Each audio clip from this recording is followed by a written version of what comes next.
Então, boa noite mais uma vez. Hoje damos continuidade ao nosso estudo, conversando sobre a importância do estudo para o médium. É um tema que Kardec vai abordar insistentemente em todas as obras, Kardec e os espíritos superiores, sobretudo no livro dos médiuns. É insistente o alerta, a advertência para o fato de que esse estudo deve ser contínuo. Eu queria que vocês refletissem comigo um pouquinho sobre o que vocês acham que é estudo. Porque muitas vezes a gente pensa que é aquele estudo tradicional, que a gente senta, assiste uma aula, vai para casa, faz uma prova, né? Qual a percepção que a gente tem de estudo? No sentido de, a gente vai abordar aí um sentido mais amplo, né? Não é uma leitura, porque as obras da doutrina espírita não são obras que a gente consegue ler sem que a gente faça uma reflexão. A gente não vai conseguir estudar se a gente não tem, por exemplo, pesquisas em paralelo, porque a gente precisa entender o contexto em que ele está falando, determinado tempo histórico ali, né, qual a cronologia de fatos, quem foi determinada pessoa que eles citam em algum momento, termos, não é, que a gente muitas vezes não conhece. E aí, tudo bem, a gente está falando da parte teórica, certo? Para além disso, estudo envolve o que é que eu vou fazer com essas informações que eu estou absorvendo. E quando a gente está falando aí de estudo, a gente não está falando só dessa absorção da parte teórica, né? Qual o impacto que isso tem na minha vida? Que prioridade eu dou a isso? Então, estudar a doutrina espírita não é vir assistir uma aula, concordam?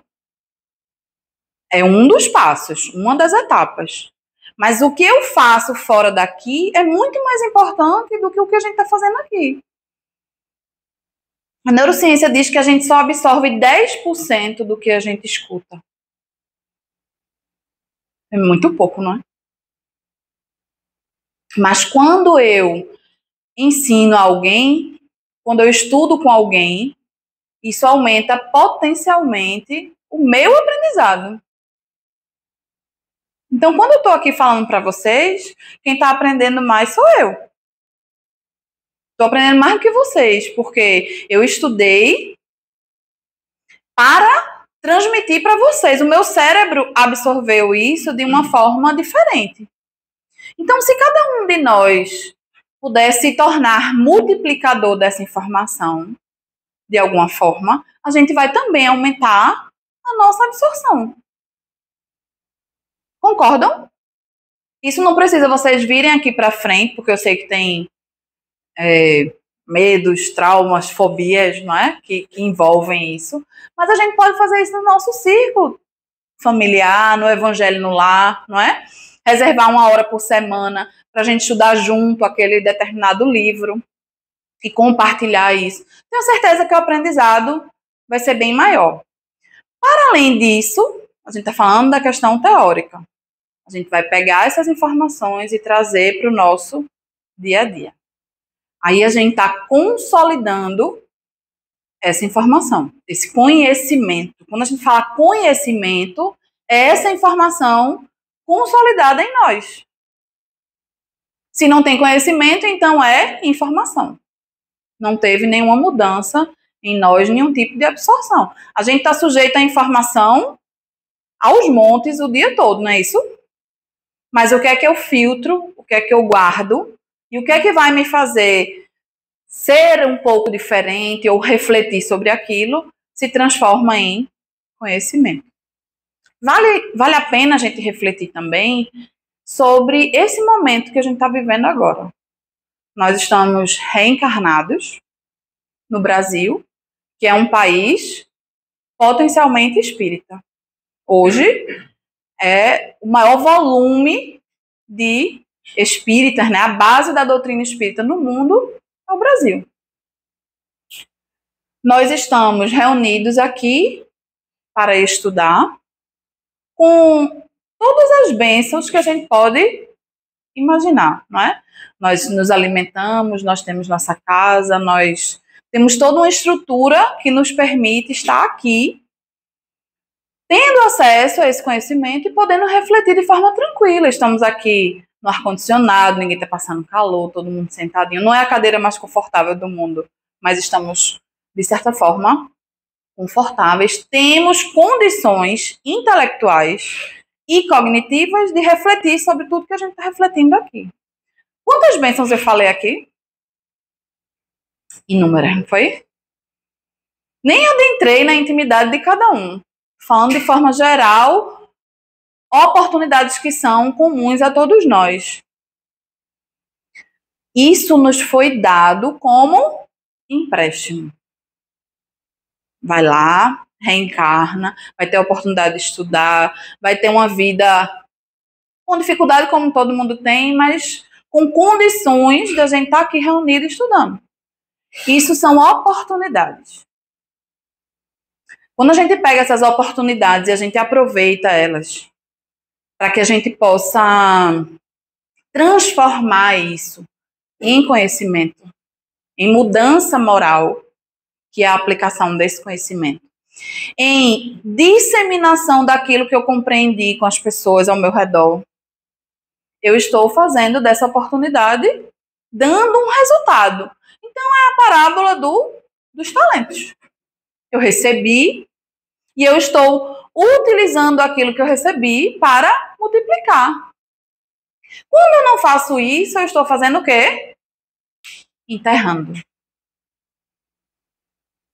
Segundo nossa amiga Vilma, a gente tem lá uma conta no Banco da Providência Divina. Todas essas oportunidades que a gente está elencando aqui, elas estão contando lá como um empréstimo. Não é isso? Quando a gente retornar, o que foi que a gente fez daquilo que nos foi emprestado? Não é um tribunal do júri, não. Ninguém vai colocar a gente sentado no banco dos réus. Mas é a nossa própria consciência. Né? O que a gente fez? A gente tornou tudo isso produtivo? Ou a gente só ressaltou tudo aquilo que eu tenho de negativo?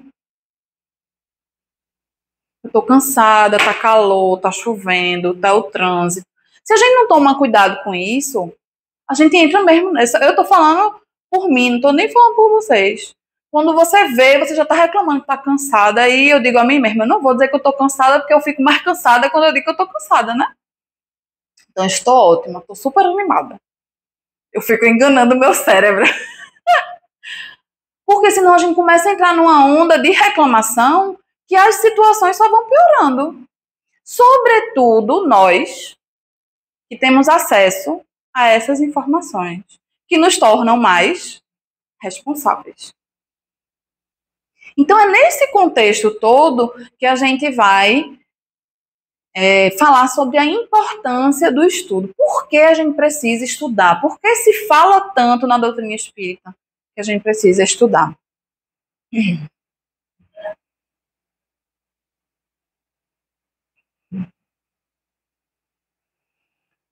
E aí a gente inicia com nada mais, nada menos do que o espírito de verdade. Então não é Rafaela, não é Valdemir, não é Vilma, não é Cleiton, não é ninguém aqui que está dando aula que está inventando que a gente precisa estudar. Está lá no Evangelho. Espíritas. Vejam o comando, né? Não é assim, todo mundo tem que fazer, não. Nós, espíritas, temos mais responsabilidade, porque a gente tem acesso a informações que nem todo mundo tem. Então, se eu erro sem saber que eu estou errando, não pode ser o mesmo peso do que eu erro sabendo o que eu estou fazendo. Essa justiça de Deus não seria justiça, né? Seria uma injustiça de cobrar de todo mundo a mesma coisa, quando a gente tem informações que nem todo mundo tem. Amai-vos, né? Obviamente, o amor acima de qualquer coisa. Este é o primeiro ensinamento. Instruí-vos, este o segundo. Quando ele diz instruí-vos, ele não está falando de graduação intelectual, formal, acadêmica, né? Ele está falando dessa nossa busca pelo conhecimento, que Jesus também nos falava, não é? Conheces a verdade e ela vos libertará. Esse processo pela busca do conhecimento, ele está em nós, desde sempre. Porque a gente sabe intimamente que é só assim que a gente vai conseguir se modificar. Se eu não sei como funciona, como é que eu vou mudar? Inclusive o processo de autoconhecimento. Se eu não sei onde eu erro, se eu não sei qual o meu defeito, quais as minhas imperfeições, eu gostaria de conviver comigo mesmo. Se eu fosse meu esposo, se eu fosse meus filhos, se eu fosse meu pai, minha mãe, eu gostaria de conviver comigo. Eu sou uma pessoa. O que é que eu posso mudar em mim? Essa análise é uma análise que a gente precisa fazer diariamente. Porque normalmente a gente faz essa análise com as pessoas que estão ao nosso redor. A gente sabe direitinho fazer um raio-x. O defeito do meu chefe, do meu marido, dos meus filhos, da minha vizinha, da mulher da padaria, eu sei tudinho. Mas e eu? Porque eu só posso mudar a mim mesma. Até que ponto eu estou fugindo desse enfrentamento? Né?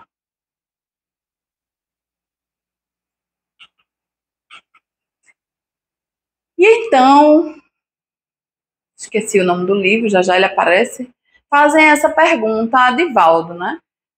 Acho que é Diretrizes de Segurança, se eu não me engano. Apesar de necessário, por que notamos na maioria dos espíritas o desinteresse pela leitura de livros espíritas? Uns alegam que dá sono, outros que lhes dá dor de cabeça e etc. Por que acontece isso?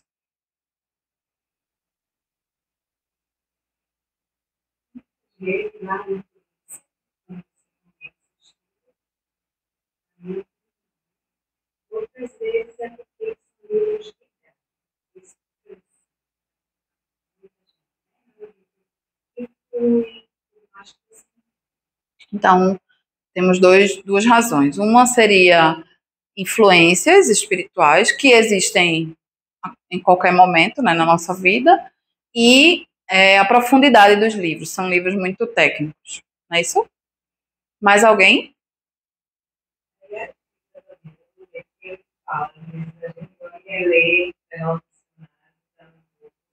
Dá trabalho, né? Uma leitura que a gente precisa fazer uma pesquisa em paralelo, isso se torna mais... Mais alguém? Desinteresse.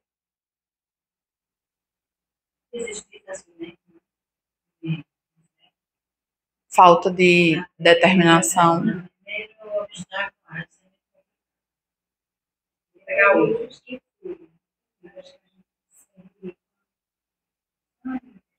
Aí a gente gosta do romancezinho, né?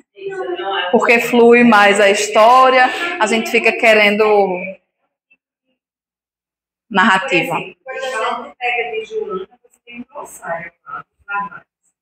André Luiz também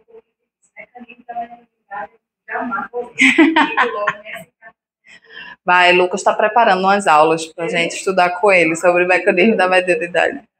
Não, já tentei várias vezes. Já tem meio um ano que eu estou pedindo a ele para preparar aulas, enquanto física está fresquinha na mente dele, para nos ajudar, não é? Porque mecanismo da mediunidade é física pura.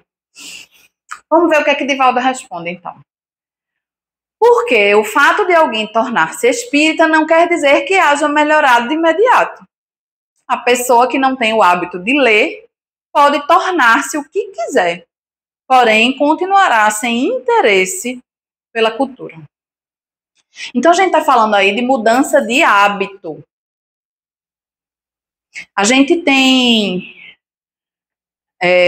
o hábito de estudar para algo. A gente foi na escola, era estudar para fazer a prova e passar. A gente não tinha pelo menos estou falando por mim, né? Não tinha uma percepção de esse conhecimento é importante, eu preciso aprofundar para mergulhar naquilo ali. A gente queria se livrar da prova, né? Então, de 7 para cima já estava bom, né? De bom tamanho. E às vezes, muitas vezes, a nota nem reflete se a gente tem aquele conhecimento ou não, né? Tanto que muita coisa, a gente está aqui falando da física, não absorvemos, justamente porque a gente estuda para. Nesse estudo que a gente está falando do espiritismo, é um estudo para a vida, para as vidas, para a nossa vida espiritual. A importância da gente estudar encarnado, ela é gigantesca. Porque quando a gente está na erraticidade, quando a gente está desencarnado, a gente estuda, absorve conhecimento, mas a gente só consolida isso no nosso espírito quando a gente está aqui, reencarnado. Lembram daquele contexto e cenário que eu estava descrevendo aqui, nós reencarnados, né, no Brasil, espíritas. Então essa oportunidade que a gente está aqui, ela é única. O que custa a gente desenvolver um hábito de 20 minutos de leitura diária? Vocês acham que é muito tempo 20 minutos? Se a gente fizer um exercício, a gente colocar um temporizador antes da gente abrir nosso Instagram e a gente ver quanto tempo a gente gastou no Instagram, a gente vai se assustar. Isso é um vício que a gente tem.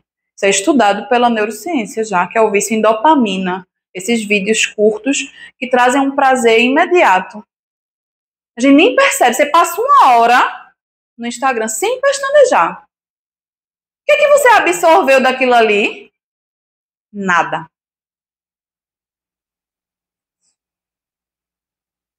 E a gente não consegue largar. Se a gente pelo menos dosar, eu fico uma hora no Instagram, vou ficar 30 minutos no Instagram e 30 minutos de leitura, a gente já está avançando muito. Tenho certeza que a gente vai ler mais de um capítulo por dia. A depender do livro, em 2, 3 meses a gente terminou.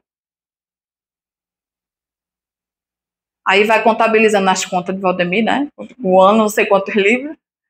Mas assim, você vai criando hábito. Toda criação de hábito, toda mudança, ela é difícil.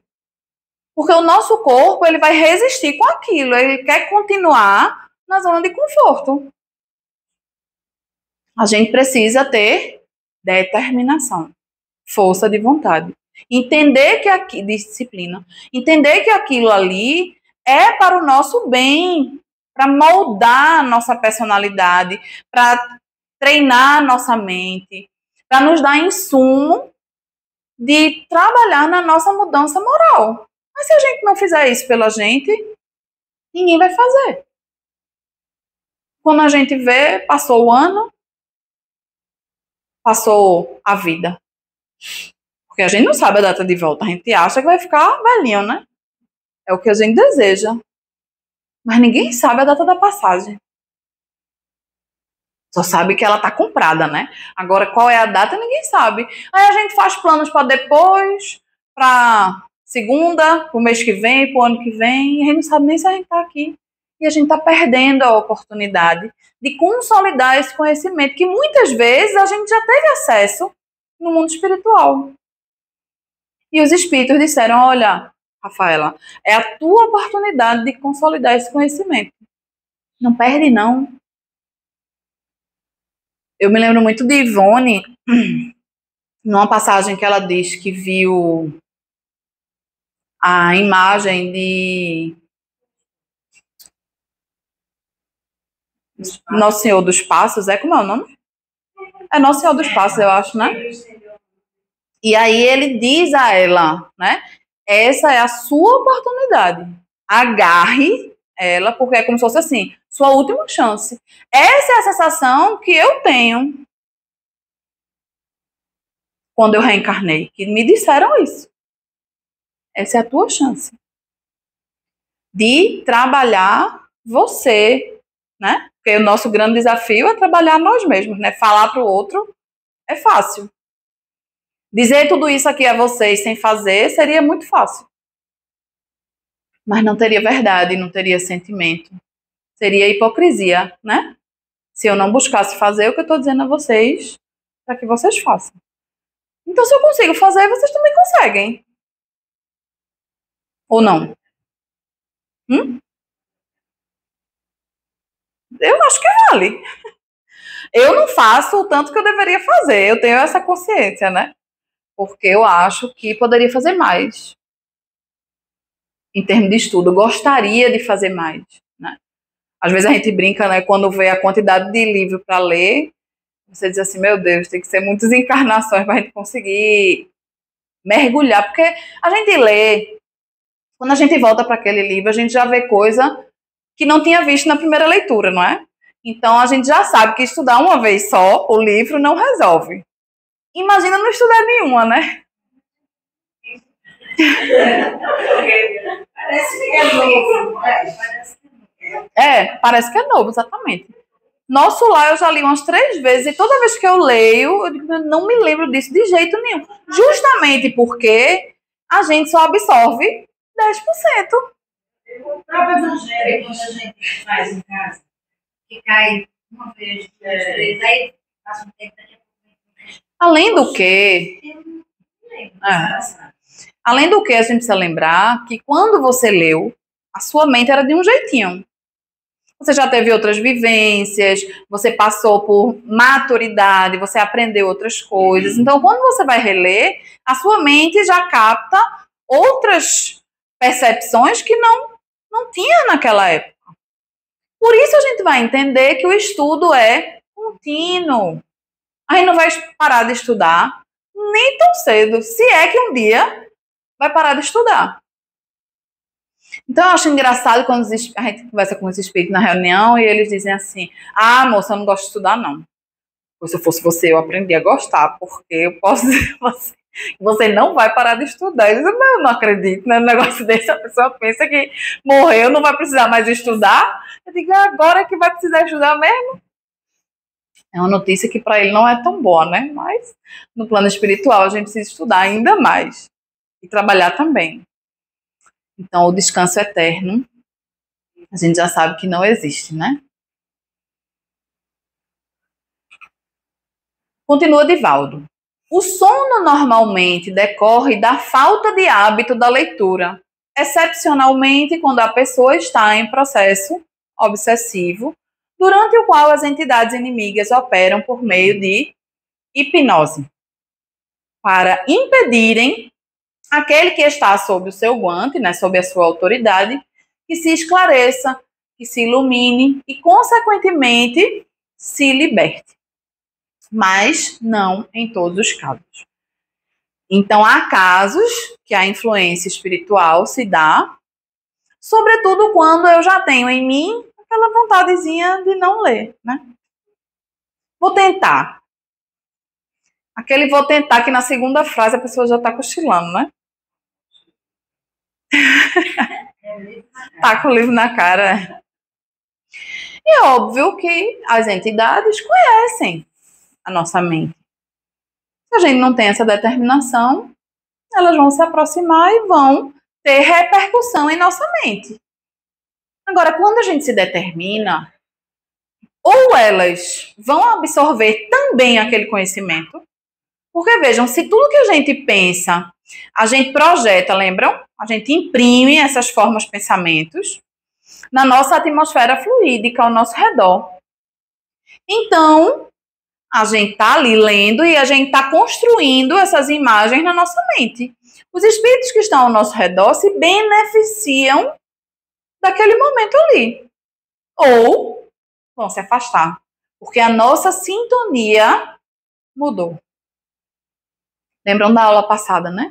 A gente falando daquela sintonia que absorve, atrai ou repele, né? Então, se a gente está criando essa sintonia boa, com leituras edificantes, a atmosfera ao nosso redor se modifica. Tá claro isso para vocês? Na grande maioria, as pessoas cochilam na hora da leitura porque não se interessam e não fazem o esforço necessário para se manterem lúcidas. Como também cochilam durante a sessão, por não estarem achando-a interessante, já que vão ao cinema, ficam diante da televisão até altas horas, quando os programas lhe agradam na maior atividade. Assim, não respeitam a doutrina. Abraçado. Divaldo pega pesado, né? Então, isso é muito claro, né? Quando você está em alguma atividade que lhe chama atenção, vou voltar para o Instagram, tô batendo no Instagram. A gente não sente sono. Se distrai com a dopamina, né? Depois tem até dificuldade para dormir muitas vezes, porque está naquele estímulo visual. E a gente não dorme.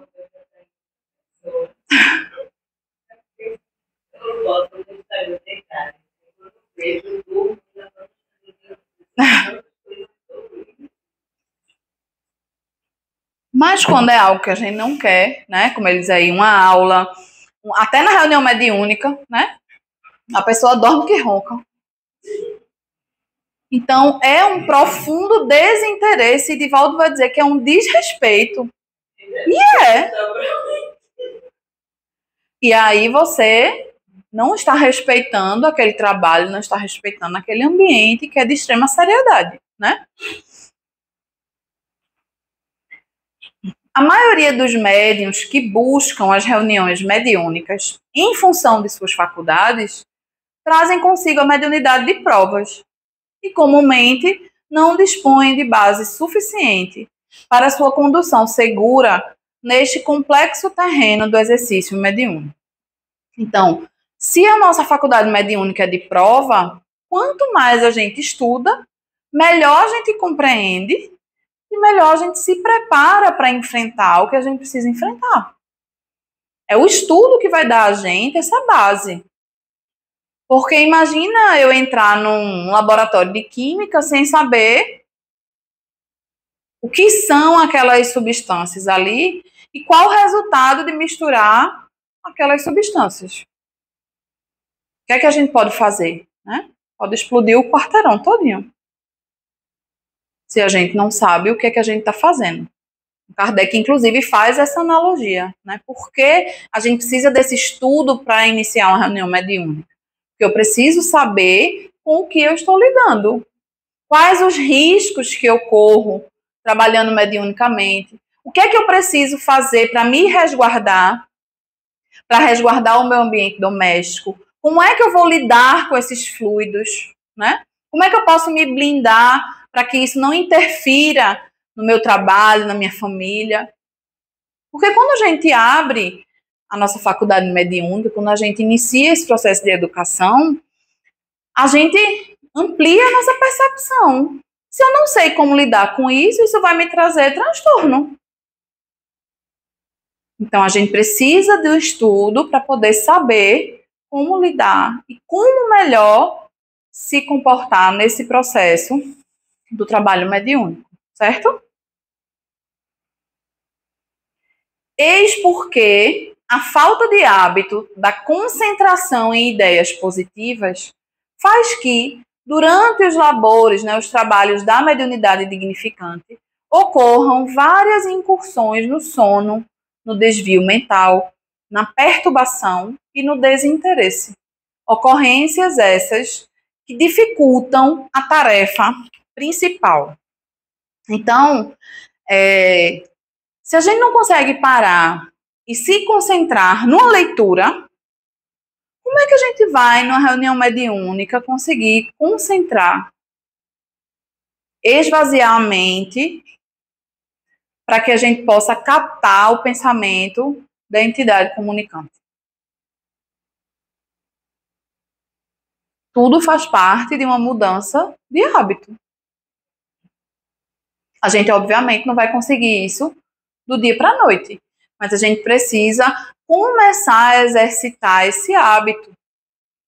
Porque, naturalmente, nos tempos de hoje, a gente tem a mente acelerada. Vou até devagar, esse acelerada quase não sai.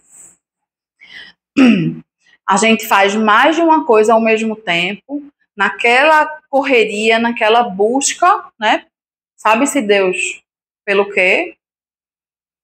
Chega quando a gente vai deitar, a mente não consegue parar.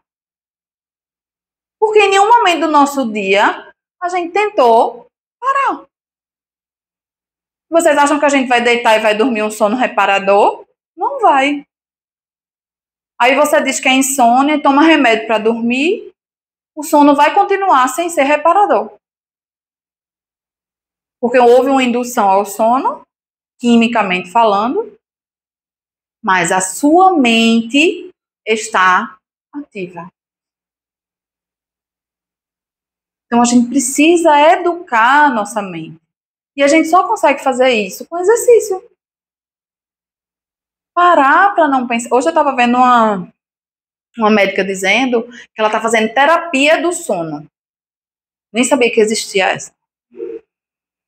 Para você aprender a fazer a higiene do sono.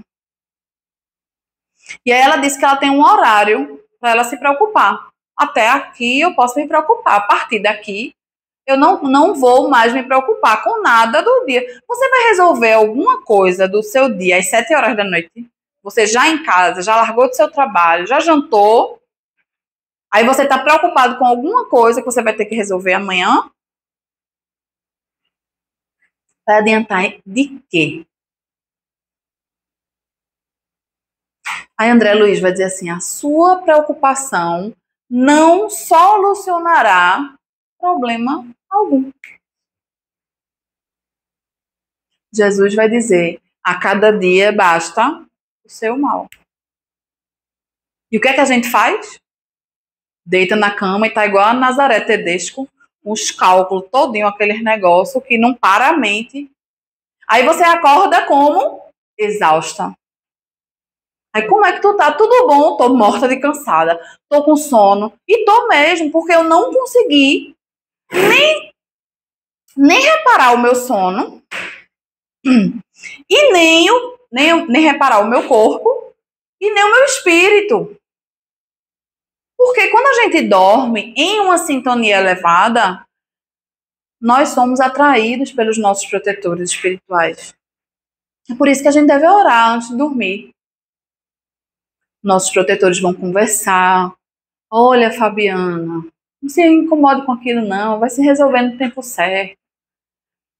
Direcione a sua atenção para o que importa, vai nos dar mensagens de bom ânimo, né? Então, vê como seria salutar se a gente criasse o hábito de meia hora antes de dormir, a gente fazer a nossa leitura. Ia dormir nessa sintonia maravilhosa. Então, a gente dá pra gente dar umas adaptadazinhas na nossa rotina, né? Só basta que a gente queira. Eu espero que depois de hoje a gente tente ao menos. Tente não, a gente consiga, porque quando a gente quer, a gente consegue. Como diz Valdemir, se a gente quisesse ir pro Lollapalooza, né? Eu ia dizer, eu disse, até eu queria ter ido esse ano. A Cleice vai dizer a Valdemir? É diretriz de segurança também. Que benefícios trazem os estudos evangélico-doutrinários para o médium, né? Que benefícios trazem a gente estudar sobre tudo isso que a gente estuda, né? A doutrina espírita, os ensinamentos de Jesus. Quem vai responder essa é Raul Teixeira. Ele vai dizer assim, o benefício de, dando-lhe a instrução, conhecimento, propiciar-lhe a instrução, educação. Aqui a gente está falando de mudança de hábito. Quando eu me educo, eu pego aquele conhecimento e coloco em prática, né?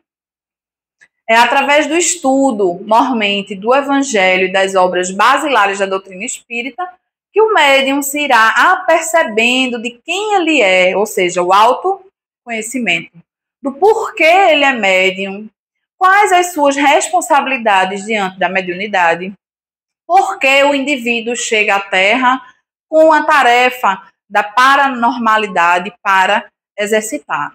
Então, a gente vai entendendo o nosso lugar aqui, né? Então, eu não sou especial porque eu tenho mediunidade. Eu só sei disso se eu estudar. Se eu não estudar, eu vou achar que eu sou mais do que eu sou. E aí vem a vaidade, vem o orgulho, vem tudo que a gente conhece, né? O processo de fascinação e tudo mais. Se eu estudo, eu entendo. Peraí, aqui é um terreno que eu preciso ter cuidado. Toda a advertência do Livro dos Médiuns é com relação ao orgulho e à vaidade. E a gente só consegue fazer essa autoanálise se a gente estudar. Se a gente não estudar, a gente fica na nossa zona de conforto. Eu sei que muitas vezes o que a gente está conversando aqui incomoda, porque a gente não quer sair da nossa zona de conforto. Tá tão bom assim, deixa esse problema para eu resolver depois. Bota lá para outra encarnação. Aí a gente vai estudando, sai daquela calmaria, vem aquele remexe, né, a terra. A gente diz, não dá para eu deixar para a próxima, eu tenho que realmente resolver agora. Sabe-se lá, inclusive, quando a gente vai ter uma próxima, né? Sobretudo na atual conjuntura, com os familiares que a gente precisa ter, com os colegas de trabalho que a gente precisa ter, no cenário que a gente precisa desenvolver determinada aptidão, habilidade, ou reconciliar-se com pessoas que estão ao nosso redor. Então, esse cenário que a gente está vivendo agora é único. E a gente precisa fazer o que tem que fazer. A gente não voltar com a sensação de que a gente poderia ter feito mais e não fez, né? Acho que essa deve ser a pior sensação que a gente pode ter, porque às vezes no nosso dia a dia a gente tem essa sensação, né? Poxa, eu podia não ter falado daquela forma, eu podia ter permanecido mais calma, ter respirado, ter, sei lá, tantas vezes a gente falha nos processos diários. Então, chegar na erraticidade, desencarnar e se deparar com isso, sem ter possibilidade de refazer esse caminho imediato, deve ser muito doloroso do ponto de vista moral. A gente precisa se munir dessas informações o máximo possível para que isso modifique, né, o nosso ser e a gente tente errar cada vez menos. Esse é o nosso grande objetivo, né? Raul continua. Quando adentra o Evangelho segundo o Espiritismo, vai estudar, dai de graça o que de graça recebeis. Se pergunta aos espíritos por que Deus concede a mediunidade a indivíduos que ele sabe que poderão falhar, as entidades benfeitoras da Terra redarguem que, da mesma maneira que ele dá bons olhos a gatunos, né, a ladrões. Então ele está dizendo aí que a gente vai encontrando na doutrina espírita respostas para os nossos questionamentos, não é? De onde eu vim, para onde eu vou, por que eu estou aqui. São questões existenciais que todo mundo se faz. E a gente consegue encontrar resposta na doutrina. E isso é para a gente um conforto. Você saber como as coisas acontecem de forma lógica, de forma racional, não é? Exatamente por isso, o estudo espírita vai para o médium, o estudo espírita para o médium vai lhe dando os porquês, vai elucidando, a fim de que não haja porque os outros agem. Não faça simplesmente porque o dirigente mandou que fizesse, mas para que tenha aquela fé raciocinada, aquela fé convicção, aquela fé certeza, na coerência de quem faz, porque sabe o que deve fazer. Esse é o grande objetivo da doutrina espírita. Eu não posso acreditar em algo porque eu vi numa palestra, porque eu ouvi numa aula, porque eu ouvi de uma pessoa que eu admiro. Não, isso não é fé, é convicção. Isso é fé, crença. Concordam? Mas quando eu estudo e acompanho aquele raciocínio, se é assim, porque isso é assim e tal, vai conduzindo, o método de Kardec é assim, vai conduzindo a gente a chegar àquela conclusão. Ninguém derruba essa minha convicção, porque essa fé é raciocinada. A gente chegou àquela conclusão diante dos insumos que a gente tem. Não é diferente? Então, essa é a fé inabalável. Porque imagina se eu assisto uma palestra, um culto, uma missa, né? E aquela pessoa que está ali na frente me diz que não existe reencarnação. E eu não vou estudar. Eu acredito piamente no que aquela pessoa me disse. O que a gente vê na reunião mediúnica? Quando os espíritos se deparam com a verdade, eles questionam. E por que o pastor dizia que era assim? Por que o padre dizia que era assim? Porque qualquer que seja a religião, né, contestava isso, combatia isso com tanta veemência. Porque ele acreditava que aquilo ali era uma verdade também. Então ele é culpado? Não. Você é culpado. Você acreditou naquilo porque você quis. Ele defendia aquilo porque era a verdade que ele acreditava. Tudo que a gente acredita, tudo que a gente constrói de crença, é responsabilidade nossa. Se o outro está errado, o problema é dele. O meu problema passa a ser quando eu acredito sem questionar, sem estudar, sem pesquisar e assumo aquilo como uma verdade. Que é outra advertência que os espíritos vão fazer de forma assertiva, né? É melhor a gente rejeitar 10 verdades do que a gente admitir uma teoria errônea. Esse princípio a gente tem que levar para tudo na nossa vida. Agora, como é que eu vou analisar os fatos se eu não estudo? Como é que eu vou analisar uma mensagem se aquela mensagem é de um espírito superior ou de um espírito inferior, se eu não estudo? Com que base eu vou conseguir saber se o teor daquela mensagem é um teor de cunho superior, elevado? Tem condições? Não tem. Então eu vou acreditar em tudo que eu vejo na internet e ainda vou sair replicando, porque eu não tenho condição de analisar. Kardec, no Livro dos Médiuns, vai trazer todo o roteiro para que a gente possa analisar qualquer tipo de mensagem que a gente receber ou que a gente tenha acesso, qualquer informação. A gente vai trazer aqui uma versão resumida, né? Porque quando a gente estuda o Livro dos Médiuns sequenciado, aí a gente tem um estudo mais demorado, mas a gente vai trazer, acho que no fim do mês, um estudo para a gente perceber como o estudo é importante para a gente fazer esse tipo de análise. Senão a gente vai acreditar em qualquer comunicação que chegue até nós. Isso impacta diretamente na nossa faculdade mediúnica, no nosso trabalho, no fruto do nosso trabalho, né? O estudo oferece o conhecimento das leis que estabelecem a ordem e a harmonia.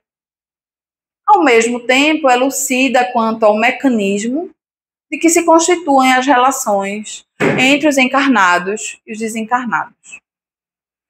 E é muito interessante você perceber que o estudo nos traz uma paz diante da tempestade. Porque é ele que vai fazer com que a gente perceba que tudo que precisar acontecer, vai acontecer.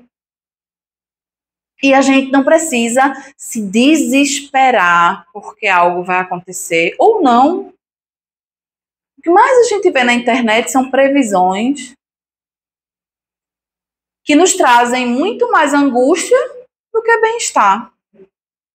A gente já sabe que os espíritos superiores não trazem mensagens que despertem em nós medo, angústia, inquietação.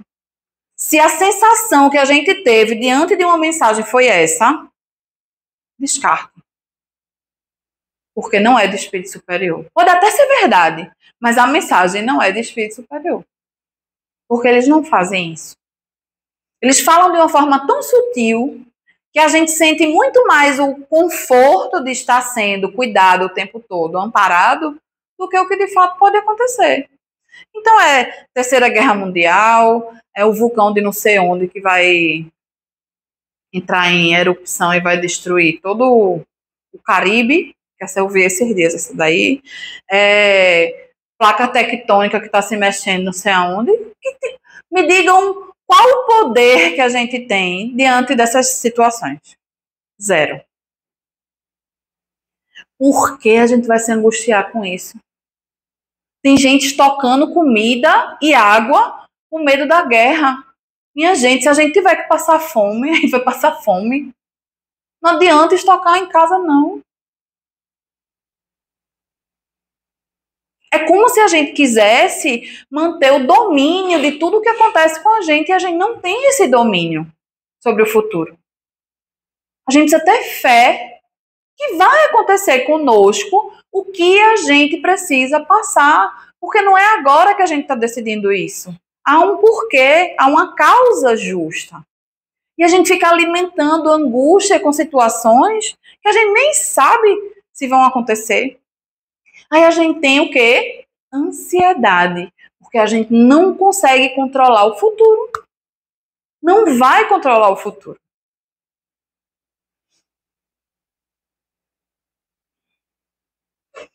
Se vai acontecer ou se não vai, o que a gente pode fazer? O que a gente está fazendo aqui.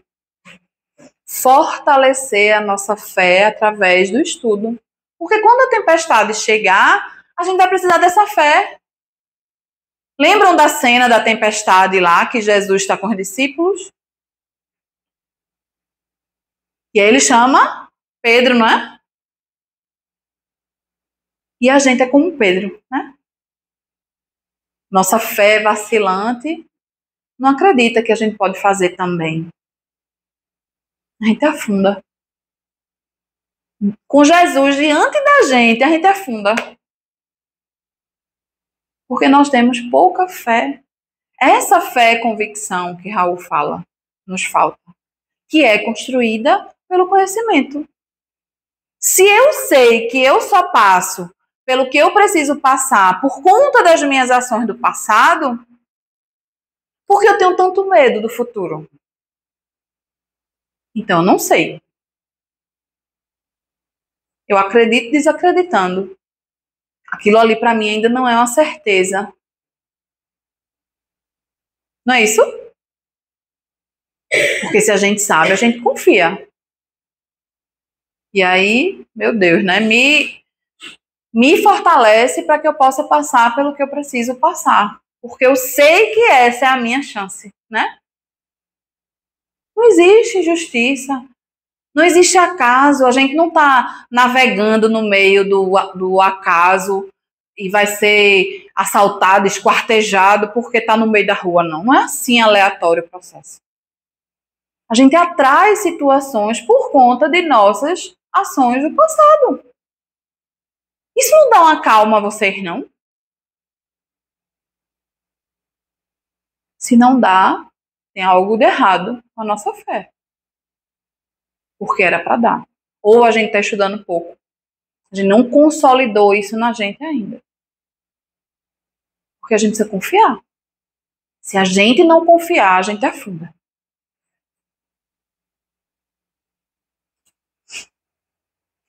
O estudo renova os clichês mentais, ensejando visão feliz dos quadros da existência que se assinala de esperança e otimismo. Então, quando a gente estuda, o que é renovar os clichês mentais? A gente tem telas mentais gravadas no nosso perispírito. Quando eu estou estudando, essas informações estão sendo absorvidas pela minha mente, e a mente é o espírito. Eu estou modificando a minha condição. Estou me enchendo de bom ânimo, de esperança, de otimismo. Isso faz uma diferença tão grande na nossa vida que vocês nem imaginam. Não vai tirar os problemas do caminho, não, porque às vezes a gente quer que o problema saia. Eu vou então para o centro para resolver determinada situação na minha vida. Não vá. Porque não é o centro que vai resolver. Nós precisamos mudar. Porque pode até ser que aquele espírito que esteja nos assediando se afaste para o bem dele. Vai ser afastado, vai ser conduzido, vai ser ajudado. Mas outros se aproximarão, porque eu não mudei. Então eu melhorei pelo afastamento, mas eu não me curei. A cura depende de mim. Aquele passe ali que afastou aquele irmão e me reequilibrou foi um analgésico. Mas a infecção continua lá. Quando passar o efeito do analgésico, voltam as dores. Até que a gente cure de dentro para fora. Né? A boa leitura propõe a empatia. Ao mesmo tempo, colore e ilumina as torpes situações com lúculas, com raios solares de amanheceres felizes. Faculta a reflexão, de onde se recolhem proficientes resultados e estímulos radiosos para o tentame feliz da consciência. Então, expande a nossa mente, né? Eu estava comentando com o Cleiton essa semana que no livro Obreiros da Vida Eterna, ele vai analisar alguns desencarnes que acontecem. Um desses desencarnes é o de Dimas, que é espírita, médium, um trabalhador dedicado da seara espírita, mas que em casa não construiu um ambiente de fé. Não pegou aquelas informações que ele tinha na casa espírita e levou para sua esposa e filhos. Então, a sua família não tinha essa fé, convicção. Quando Dimas desencarna, a espiritualidade tem trabalho para fazer o desligamento. Porque a família apegada queria que ele ficasse. Então, choram, se perguntam por que comigo, e aquelas coisas todas que a gente sabe no momento da dor. Então, mesmo tendo mérito, porque tinha uma equipe enorme cuidando de Dimas, tem dificuldade de fazer o desligamento. Porque não houve um trabalho de fé, de confiança e de desapego naquele processo. E olha que ele já vinha doente. Em paralelo, ele conta o desencarne de Fábio. Eu sei que Fábio é religioso, mas eu não sei se ele é espírita ou católico, agora eu esqueci. Mas Fábio, ao contrário de Dimas, semeou em casa essa fé, essa confiança, essa resignação. Para vocês terem uma ideia, eles fazem o desligamento de Dimas, fazem a melhora da morte, né, para afastar a esposa, para conseguir iniciar o desligamento. Fazem parte do desligamento, então o perispírito dele fica afastado, mas ainda ali, desacordado, para no outro dia fazerem o desligamento, a ruptura do cordão fluídico que liga o corpo físico ao corpo espiritual. O de Fábio, eles fazem o desligamento, uma hora depois eles desligam o cordão fluídico. Fábio chega no mundo espiritual tranquilo e calmo. Antes de Fábio desencarnar, ele faz um evangelho no lar com a família. E ele diz à esposa e aos filhos: esse é o último evangelho no lar que eu estou fazendo materialmente com vocês. Eu quero que você faça assim, que você faça assado, cuide da casa. Diz à esposa que ela pode casar novamente, que ele vai orar para que ela tenha um companheiro leal, porque os filhos ainda são pequenos e ele sabe o quanto é difícil construir uma vida sozinho. Então, de uma lucidez fora do comum. E aí a gente entende a facilidade do desenlace, porque mesmo sentindo a falta, a família não questionou em momento algum aquele acontecido. Se prepararam para aquilo. Então, dias depois, inclusive, ele recebe a visita da esposa na colônia. E ela, lúcida, ela volta super animada, não sei o que, já estava trabalhando, que era uma preocupação, porque eles eram pobres. Né? Ele morreu e ela ia ficar sem assistência. Quer dizer, os problemas estavam lá. Mas a fé era tanta que as coisas aconteciam no seu tempo, do seu jeito, como tinham que ser. E Dimas, no mundo espiritual, estava ainda em perturbação, porque a família continuava com o apego. Ele vai dizer que quando ele estava bem, aí a família se desequilibrava, ele começava a sentir as dores que ele tinha quando estava morrendo. Quando a família ficava pensando nele, não com saudade, mas com a sensação do apego, de querer estar junto, de não aceitar a morte. Então aquilo perturbava ele de forma imediata. Vejam, um trabalhador espírita. Então o estudo é fundamental para que a gente possa construir não só para nós, mas para aqueles que nos cercam, porque a gente não vive isolado. O que a nossa família faz, como a nossa família age, vai interferir também. Então não adianta eu estar aqui absorvendo e eu não construir isso em casa, seja da forma que for. Se a minha família é católica, vamos estudar a Bíblia, vamos nos reunir para conversar sobre a Bíblia. Não tem problema nenhum. O benefício é o mesmo. O que precisa é que a gente converse sobre essas questões morais. Desenvolva a nossa fé. Fortaleça esse elo com Deus, com Jesus, para que a gente possa ter uma vida melhor e, consequentemente, um desencarne melhor, né?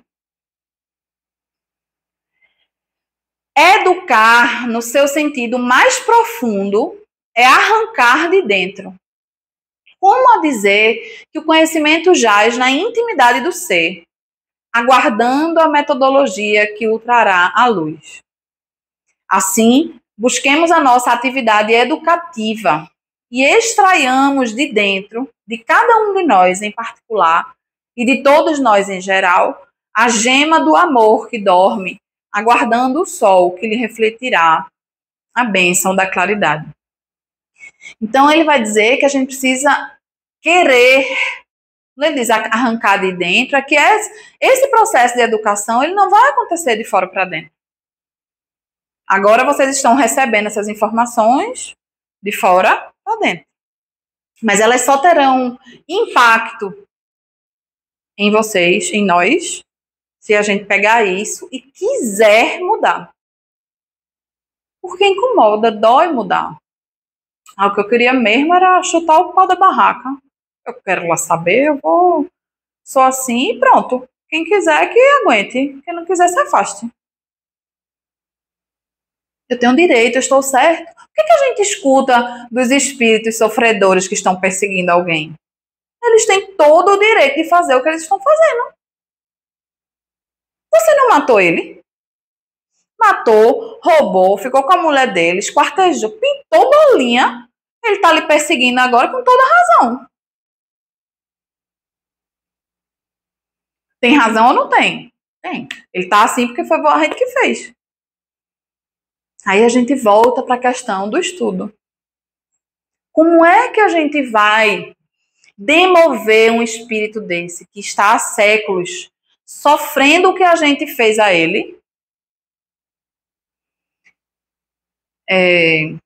Bezerra fala de um caso que a família toda está há mais de 500 anos sentindo arder as unhas que foram arrancadas a cru na Inquisição. Como ele pode olhar para aquela criatura e dizer assim, vou perdoar, né? As crianças fazendo assim, soprando a unha. Tem toda razão. Só o conhecimento pode fazer com que ele compreenda que ele não é só vítima. Que no passado ele também foi algoz.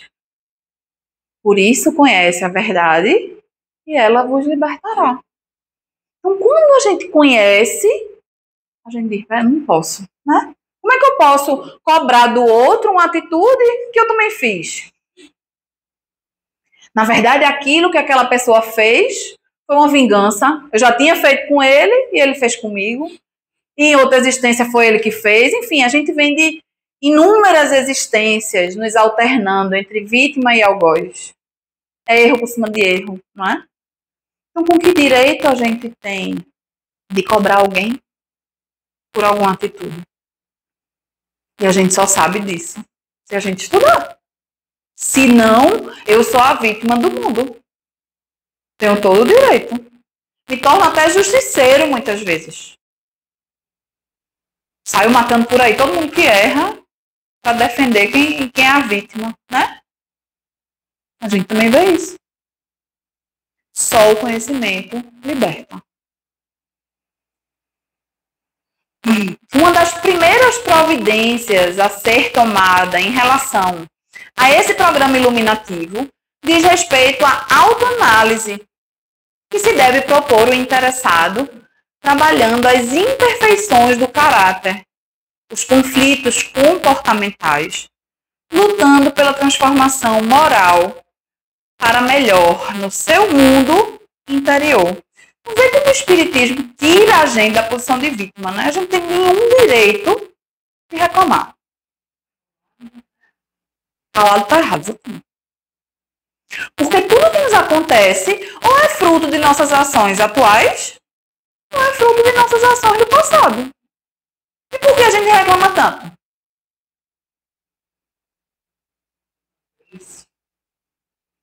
Mudança de hábito, não é? Por isso que ele vai falar da autoanálise, por isso que ele vai falar dos conflitos comportamentais que a gente precisa resolver, da vigilância, né?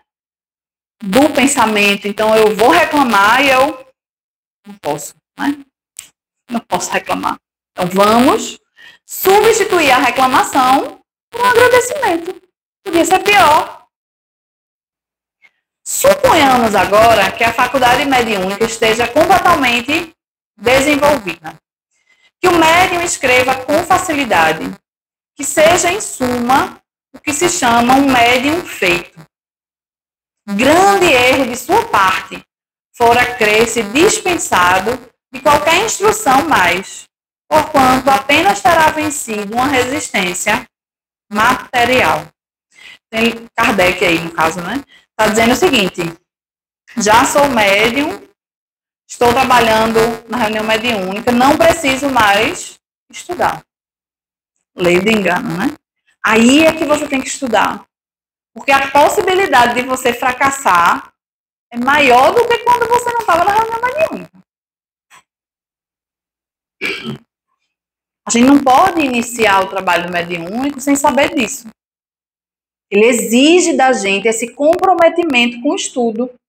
Daqui a umas semanas a gente vai iniciar o nosso desenvolvimento mediúnico. E é uma decisão individual. Quem vai querer se preparar, fazer a parte prática para a reunião mediúnica, precisa saber que o estudo é uma exigência do trabalho mediúnico. Quem não cumpre está assumindo a responsabilidade.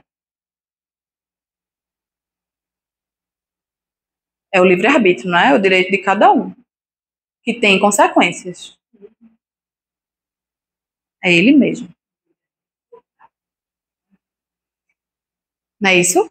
Então, quando a gente percebe, inclusive, que quando a gente não tem o compromisso com o estudo, a gente é muito mais facilmente abalado no nosso trabalho mediúnico. É mais fácil a gente se afastar, é mais fácil a gente não estar bem para dar todo o nosso melhor no trabalho. Porque quando a gente está aqui, imaginem vocês, hoje é terça-feira, a gente está aqui com a nossa mente voltada para o mesmo objetivo, né? Todos sintonizados aqui.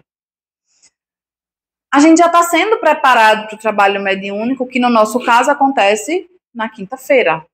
Então, essa preparação já está acontecendo. Muitos dos espíritos que vão ser atendidos na quinta-feira já foram trazidos hoje.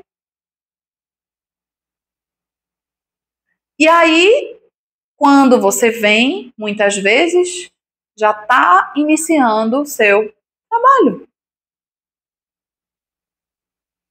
A gente vai ver os espíritos dizerem que até 48 horas antes da reunião mediúnica, essas ligações já vão sendo feitas. Então, é um mal-estar, uma dor de cabeça, uma sensação ruim, uma angústia, uma tristeza, né? Você vem, a entidade às vezes fica acolhida aqui, você volta para casa muito melhor, em sintonia com o trabalho, vai ser muito mais produtivo o seu trabalho no dia da reunião. Estão entendendo como funciona? Não é só a informação por si só, porque às vezes as pessoas dizem assim, mas eu vou lá num centro perto da minha casa. Ótimo, você está tendo acesso à informação, mas você não está se afinizando com o trabalho. O trabalho é feito aqui, no Grupo Fraternidade. Você pode estar assistindo uma palestra, uma aula, onde você quiser assistir, é uma escolha sua, é o seu livre-arbítrio. Mas você não está aqui fazendo esse trabalho de sintonia que todos vocês estão fazendo hoje. Estão entendendo? É muito mais complexo do que a gente pode imaginar. E o médium, quanto mais a faculdade mediúnica está desenvolvida, mais precisa estudar, para entender onde ele pode deslizar, o que pode levar ele à queda, entender o processo de fascinação, entender aquela influência para tirar você da casa espírita, que vai acontecer. Vão fazer muitas vezes vocês aqui que estão me ouvindo estarem com raiva de mim. É mentira? Não, né? Não quer nem ouvir minha voz. Porque são as influências das entidades que não estão gostando que a gente está conversando sobre isso. E o médium que não estuda não vai saber lidar com isso. Não vai saber separar. Por que eu estou com raiva de Rafaela? Por que eu estou com raiva de Valdemir que está falando isso? Não é meu. Se eu não estudo, eu não vou saber. Vou nada naquele centro, ficar ouvindo aquela balela, enche o saco, blá, blá, blá. Fala pelos cotovelos. E se afasta. Quantas pessoas que se afastaram querem voltar, vem uma semana, vem duas, não conseguem engatar uma constância de novo. É difícil quando a gente se afasta. Porque a gente afrouxa esse vínculo, sabe? E a gente precisa estar muito atento a esse processo. É o estudo que vai fazer a gente compreender como isso se dá, como isso acontece e como a gente pode combater isso, né? Do ponto a que chegou, né, do desenvolvimento da mediunidade, é que começam as verdadeiras dificuldades. É que ele, mais do que nunca, precisa dos conselhos, da prudência e da experiência, se não quiser cair nas 1000 armadilhas que lhe vão ser preparadas. Se pretender muito cedo voar com suas próprias asas, não tardará em ser vítima de espíritos mentirosos, que não se descuidarão de lhe explorar a presunção. Isso é tão verdadeiro. Quanto mais a gente acha que sabe, mais a gente está sujeito a ser vítima desses espíritos. Que é isso mesmo que eles querem. Que a gente acha que já sabe de tudo. Precisam nem daquela casa ali. Eu tenho minha mediunidade e eu posso até montar um centro só para mim. E eles, obviamente, vão influenciar. tu brilha, estrela, né? Ah, estrela, tu tem essa faculdade todinha, tu tem que ter um lugar só pra tu. E a gente, como não precisa de muita coisa para inflar o nosso ego, né? A gente já tá achando que é o próprio Chico Xavier. E a queda é grande, né? Porque a gente vai se desviar e quando a fascinação se estabelece, que é o domínio do nosso raciocínio, eles afastam de perto de mim qualquer pessoa que possa me tirar daquela condição. Então, vão fazer você ficar com raiva de pessoas que podem lhe alertar sobre aquilo ali, para lhe isolar de qualquer pessoa que possa tirar você daquela situação. Dificilmente alguém consegue sair dessa situação de fascinação. Então, a gente precisa combater desde o início qualquer influência nesse sentido, né, para que a nossa humildade seja trabalhada, para que a gente possa ouvir uma crítica, olha, não precisava ter feito assim, podia ter contido aquilo ali, porque a crítica nesse processo, ela é construtiva. A gente é eterno aprendiz, né? Se a gente não tiver aberto a ouvir crítica, a gente facilmente é vítima de um processo de fascinação, que vai ser justamente aquela brechinha ali que vai dar munição para esses espíritos. Então, diante de tudo isso, né? Há de fato necessidade de estudo para o exercício da mediunidade?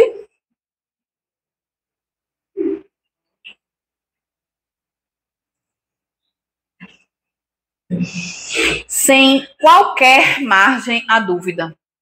Torna-se importante frisar, diante de tanto descaso para com os estudos espíritas, que para dar vazão a manifestações espirituais não é necessário, de fato, qualquer conhecimento. Qualquer pessoa pode dar uma comunicação. Se todos somos médiuns, em algum grau, não é? Quer a gente acredite, quer não. Onde a gente tiver, a gente pode dar uma comunicação. O fenômeno, ele é orgânico. Tá cheio de espírito querendo fazer zombaria, brincadeira do copo, não sei, essas coisas tudo aí não vai faltar, não. Agora, aliás, a ignorância transforma-se no caldo de cultura ideal para determinados desencarnados que desejam dominar consciências, impor-se pelo temor ou submeter pela força. Quem são esses espíritos que vão ser atraídos, né? Porque um espírito superior não vai vir brincar de copo com a gente. Mas a comunicação vai ter, né? O nível de espírito que a gente vai atrair é um nível inferior. São espíritos zombeteiros, espíritos que não têm nenhuma preocupação com a verdade, nem com o bem-estar de ninguém que está ali. E a gente não sabe nem com o que a gente está mexendo, né? Como proceder, então, com médiuns que só querem participar das reuniões práticas no centro espírita, relegando os esforços gerais pelos estudos e demais atividades institucionais? Não quer fazer mais nada na instituição, só vem para a reunião mediúnica. Perguntam, não sei se é Raul ou Adivaldo que vai responder aí, né? Vamos ver o que eles vão dizer. Raul. Seria mais útil, mais conveniente que o companheiro da ação mediúnica, que não pudesse comparecer ao centro espírita para o estudo da doutrina e para a atividade prática, se decidisse pelo estudo. Então é muito mais útil a gente estar aqui fazendo isso, refletindo, levando essas informações para o nosso dia a dia, do que a gente estar numa reunião mediúnica sem nenhuma reflexão, sem nenhuma mudança. Porque não é o trabalho mediúnico em si que vai fazer a gente ascender. É o que a gente está fazendo com ele. A mediunidade é um instrumento de progresso. Não resolve problema de ninguém. Às vezes a gente até tem uma ideia de que os problemas que acontecem conosco são causados por espíritos ditos obsessores, né? Aí a gente vem para a reunião mediúnica e acha que vai solucionar o problema, porque aquele espírito que está perturbando lá na minha casa vai vir e vai ficar preso aqui. Nem vai vir, nem vai ficar preso. Porque o que atrai ele sou eu, com meus pensamentos, com minhas atitudes, com a minha fala, né? Então a gente não é privilegiado porque a gente está fazendo parte da reunião mediúnica. Não. Coisa mais rara do mundo é ter entidade relacionada aos médiums que estão ali trabalhando. Sabe por quê? Porque a gente bota a nossa dor no bolso para que a gente possa se doar. A gente não pode entender que a reunião mediúnica é para nos servir, não, é para a gente servir, né? A gente distorce o processo. Então eu quero contato com meus parentes, eu quero que venham meus obsessores, é quase uma reunião doméstica, né? O que a gente não faz na terapia, a gente quer fazer na reunião mediúnica. Bora lá, resolver a vida todinha na reunião mediúnica. Se toda reunião mediúnica vem espírito ligado a mim, tem alguma coisa de errado. Muito errado, inclusive. E não é que não tenha, não, viu? Porque na casa de todos nós está cheio. Na casa, no trabalho, onde a gente estiver, dentro do carro. Só que não é função da reunião mediúnica, né? Todas as entidades que chegam à reunião mediúnica foram muito planejadas. Tem um propósito delas ali estarem. Porque não é, inclusive, aquela entidade que está sendo ajudada, é um grupo que está passando por aquela mesma situação. E o meu problema é o maior do universo. Porque eu sou o alecrim dourado e tenho que ser ajudada a rir todo mundo. É egoísmo, é orgulho, que a gente precisa trabalhar. Se a gente está aqui conversando e refletindo, aí a gente pensa na nossa conduta. Poxa, eu já pensei assim, ó. Quando eu vim aqui para o centro, eu queria muito receber mensagem do meu avô. Estou até hoje assim. Vou mudar. Preciso mudar, porque isso não é sadio, né? Mas se a gente não está estudando, se a gente não está aqui refletindo, como é que eu vou mudar? Para mim não tem nada demais. Eu não sei o quanto eu estou atrapalhando. Eu não sei que os meus pensamentos, que eu não consigo colocar numa gavetinha antes de entrar na reunião mediúnica, estão interferindo no meu trabalho.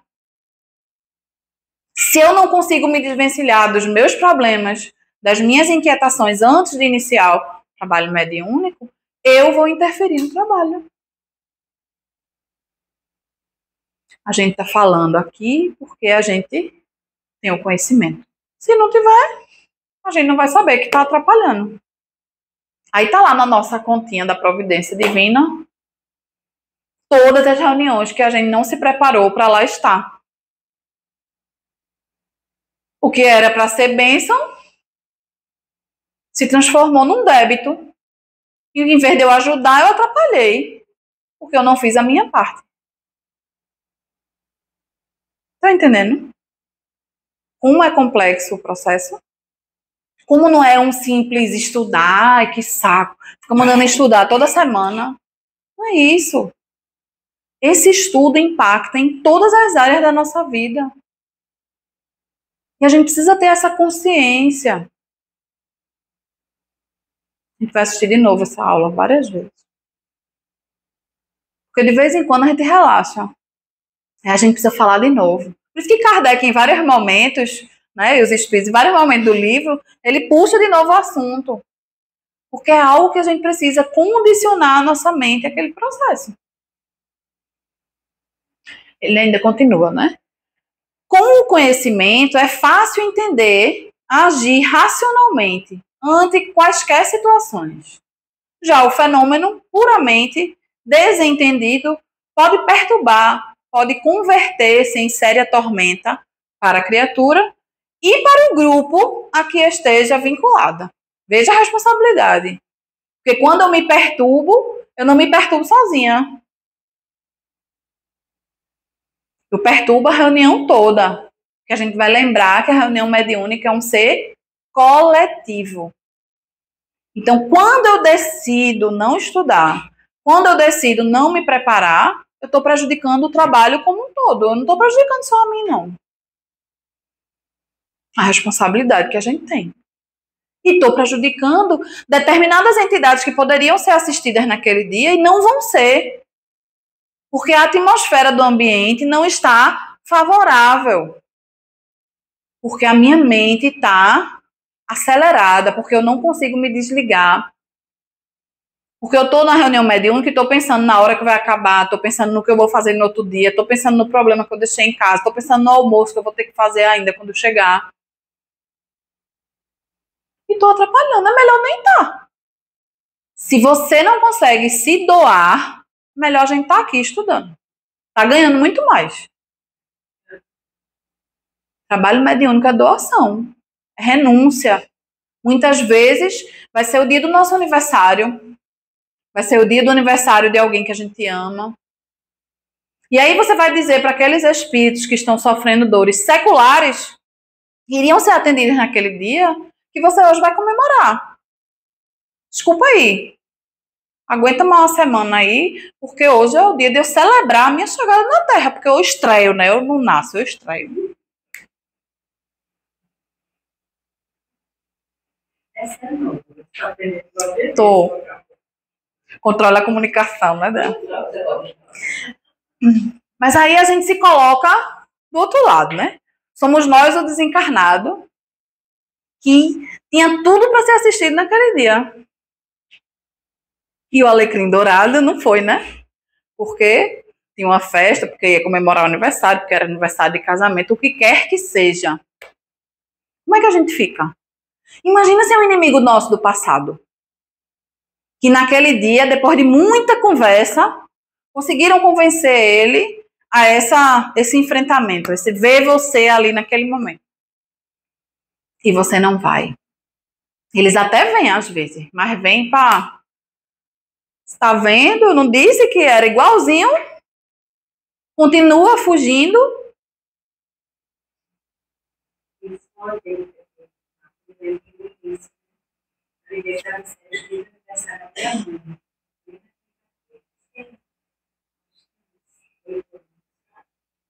E eu chorei. Ao mesmo tempo, eu estou me sentindo culpada A reunião. E o que minhas irmãs vão pensar? Ainda tem esse porém. Os outros vão pensar.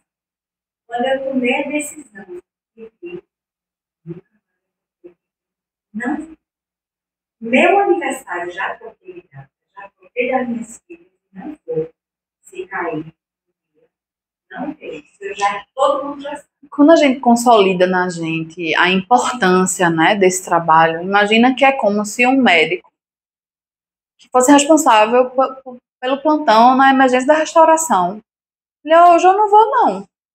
Vou não, que é meu aniversário. O caos. Quantas pessoas podiam morrer pela ausência dele? Ou iriam morrer, né? É isso. Nosso trabalho é de emergência.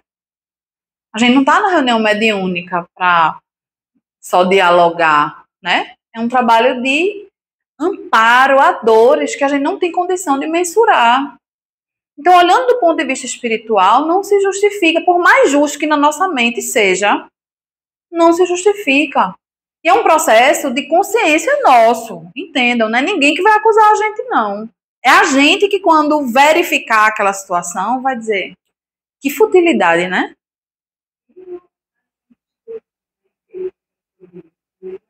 Não faz. Dizem a gente, né? Peraí, menino, não pode faltar uma vez. Que virou beata, foi. Mas só a gente sabe o peso do nosso compromisso, né? Não é ninguém que vai obrigar a gente, não. Você não vai ser excluído da reunião mediúnica porque você faltou, não. É a sua consciência, é você com você mesmo. A necessidade de um compromisso, como se fosse uma reunião importante no seu trabalho. Você não faltaria uma reunião com seu chefe porque era o dia do seu aniversário. Ah, não vou não. Vou não, que é meu aniversário hoje. Pode me demitir. Não faz. E até o conforto, né? Eu faltei a missa de sétimo dia da minha mãe. Mas eu não sou. Entendeu? Então eu me questionei muito. Eu disse, vai pensar? Né? Não liga, não vai, não sei o quê. E aí, usa a sua consciência. Mas eu vou estar onde meu coração está. Onde eu devo estar. Né? Não é fácil, não. Não é fácil, não. É muito difícil. Muito difícil. Mas você tem com a sua consciência. E aí eu vou dizer a vocês que até os obstáculos diminuem quando a gente se determina. Quando a gente está vacilante, tudo acontece para tirar a gente daquele compromisso, né? É o pneu que fura, é o trânsito, é o protesto, é o menino que adoece, tudo acontece para tirar você daquele processo.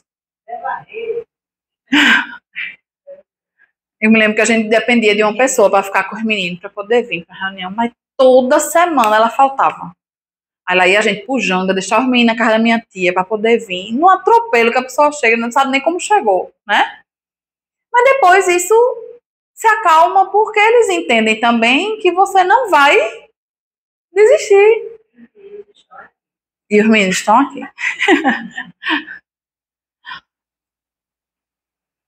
Então, ainda lá no livro dos Médiuns, Kardec vai dizer assim: estudai, comparai, aprofundai. O conhecimento só a esse preço se obtém. Como quereríeis chegar à verdade se tudo interpretais segundo vossas ideias acanhadas, que, no entanto, tomais por grandes ideias? Kardec também não analisa, não. Então, se a gente não se aprofunda, a história da pesquisa que a gente estava falando, né, de querer compreender o que envolve aquilo ali, para a gente poder entender aquela ideia. Senão a gente acha que sabe demais, né? As nossas ideias acanhadas que a gente acha que são grandes ideias. Eu sei de tudo. Como eu já escutei pessoas aqui dizerem que já sabem de tudo do livro dos médiuns. Estamos convivendo com o espírito de segunda ordem. A gente fica brincando, né? Porque se imagina, a gente lembra de Aulus, né? Nos domínios da mediunidade, que vai dizer que estuda mediunidade há 300 anos e não sabe nada de mediunidade. Aulus é o instrutor de André Luiz. Emmanuel conta que foi fazer um curso numa colônia mais avançada sobre evangelho. Veja, Emmanuel é uma das referências de interpretação evangélica doutrinária, né, na doutrina espírita. E ele disse que lá se sentiu um crocodilo de tão atrasado, né? Imagina a gente. Meu Deus, que eu leio aquela frase, aquele versículo, não consigo nem de longe imaginar tudo que Emmanuel fala ali, né, nos livros. De um versículozinho, ele traz um ensinamento profundo, gigantesco. Meu Deus, como a gente está longe, né, desse entendimento. Mas o caminho é esse. A gente sabe o caminho, né? A gente só precisa querer percorrer. Joana vai dizer que estudar o espiritismo na sua limpidez cristalina e sabedoria incontestável é dever que não nos é lícito postergar, seja qual for a justificativa a que nos apoiamos. Então, foi que nenhum alisa não, né? Agora eu vou plagiar Valdemir, né? É cartesiano o processo, né? A gente não pode adiar isso. A gente está vivendo tempos muito difíceis, né? Se a gente não se dedicar a absorver essas informações, a tentar manter a nossa mente num mínimo de sintonia mais elevada, a gente vai ser arrastado por essa onda de negativismo, de pessimismo, de angústia, de transtornos psicológicos. A gente precisa se agarrar nesse processo que o estudo traz para a gente. Amplia a nossa mente, os nossos horizontes, para a gente compreender o que está acontecendo. Quando a gente olha para as notícias, a gente acha que tudo é caos. O mundo tá perdido e a gente vai morrer mesmo. E vai, a gente vai morrer mesmo. Isso aí a gente não pode negar, né? Graças a Deus a gente vai morrer. Mas dá um desespero, dá uma vontade de desistir. Ah, se vai ser sofrimento assim mesmo, então eu vou me suicidar. Por que eu vou enfrentar as dores? Aí a gente estuda e aprende que não adianta a gente se suicidar.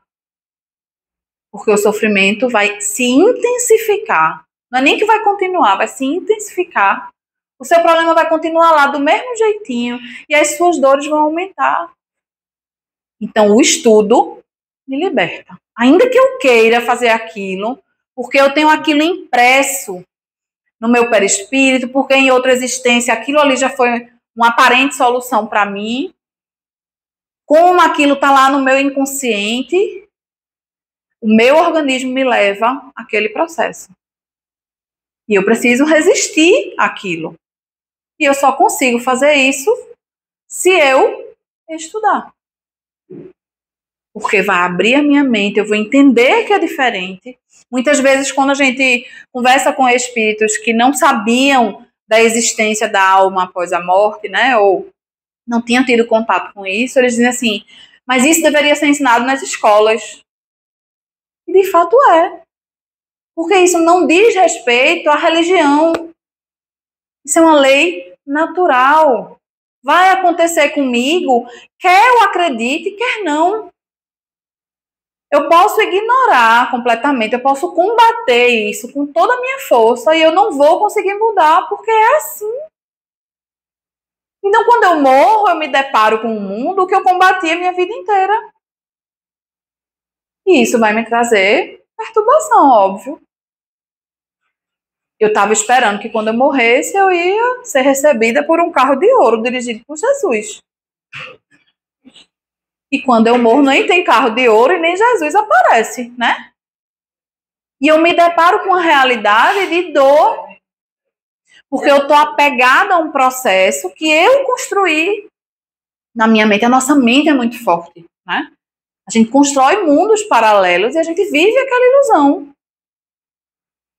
Então, quanto a gente puder trabalhar a nossa mente nesse processo, a gente está dando passos largos rumo ao nosso equilíbrio, rumo ao equilíbrio das pessoas que nos rodeiam, né? E para a gente finalizar, eu trouxe esse trecho do Evangelho, que é o capítulo Não se pode servir a Deus e a Mamon. Esse item especificamente é o item A Verdadeira Propriedade, né? E eu queria que vocês refletissem no que é que a gente tem depositado as nossas forças, no que é que a gente tem depositado a nossa intenção diária, no nosso dia, da hora de acordar até a hora de dormir. Qual o patrimônio que você está construindo? O homem só possui em plena propriedade aquilo que lhe é dado levar deste mundo. Então vamos lá. Quanto do nosso dia a gente tem se dedicado ao que a gente vai levar desse mundo?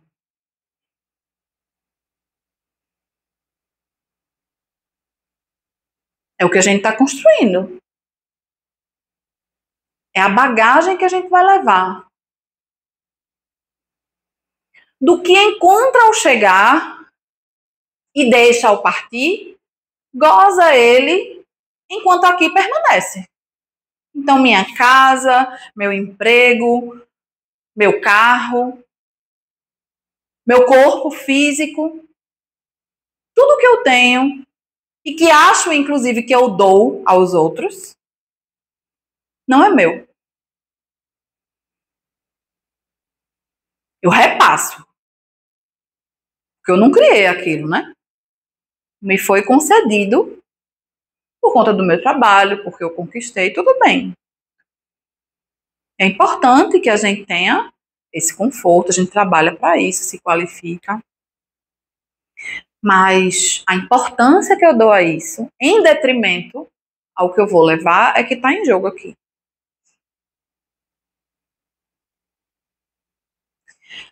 Os bens materiais, eles servem para nos servir. A gente não pode ser escravo disso. É diferente, né? Quando a gente usa e quando a gente é usado. Então, eu vivo para trabalhar. Tem alguma coisa de errado. Ah, mas eu preciso. Será? Será que dentro daquele contexto você não tem tempo para sentar, conversar com sua família?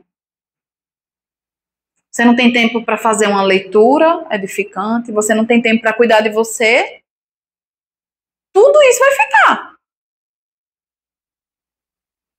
O seu emprego, os papéis que você precisava assinar, as reuniões importantes, o que você guardou no banco, a declaração do imposto de renda, tudo vai ficar. Os boletos, graças a Deus, não levam conosco. Principalmente. Vão ficar. Vão ficar. Eu fico imaginando sempre, se a gente morresse hoje, né? Vamos fazer esse exercício. O que a gente teria de pendência na nossa mente? O que me preocuparia se eu morresse hoje, né? O que faria eu ficar preso à minha família ou ao meu ambiente de trabalho? Não mesmo não. É interessante a gente fazer essa análise, sabe? E é importante que a gente faça. Então, é importante a gente fazer essa análise para a gente entender o que poderia ser um obstáculo para a gente nesse processo. Porque a gente sabe, a gente não quer que seja agora, né? Mas a gente sabe que vai chegar esse dia. Ninguém deixou de passar por esse processo. Então, é uma certeza que a gente vai chegar lá. Que é, então, o que ele possui. O que a gente possui? Nada do que é de uso do corpo. Tudo o que é de uso da alma. A inteligência, os conhecimentos, as qualidades morais. Isso o que ele traz e leva consigo. O que ninguém lhe pode arrebatar. O que lhe será de muito mais utilidade no outro mundo do que neste. Então, que a gente possa construir esse patrimônio. As nossas qualidades morais, através da nossa reforma, né, da nossa mudança moral, o conhecimento que a gente está adquirindo, que é importantíssimo para o nosso, não só para o nosso pós-morte, quanto para outras existências. O que a gente está adquirindo aqui de conhecimento e tentando colocar em prática, a gente vai levar para outras existências. Quer a gente seja espírita, quer não. Então é aquela pessoa que sabe como as coisas acontecem sem que ela precise estudar, porque ela já consolidou aquilo ali. Então, às vezes, é uma pessoa humilde, lá do sertão, que nunca estudou, mas tem sabedoria. Sabe como devem ser as relações com as pessoas, sabe que deve ter empatia. Sem saber nem o que é empatia, ela tem empatia. Porque o espírito já consolidou aquele conhecimento. E é isso que a gente está construindo aqui agora. Então, direcionemos o nosso foco, a nossa energia para o que a gente pode construir e levar. Pensemos nisso. Muito obrigada a vocês pela nossa noite de reflexões, né?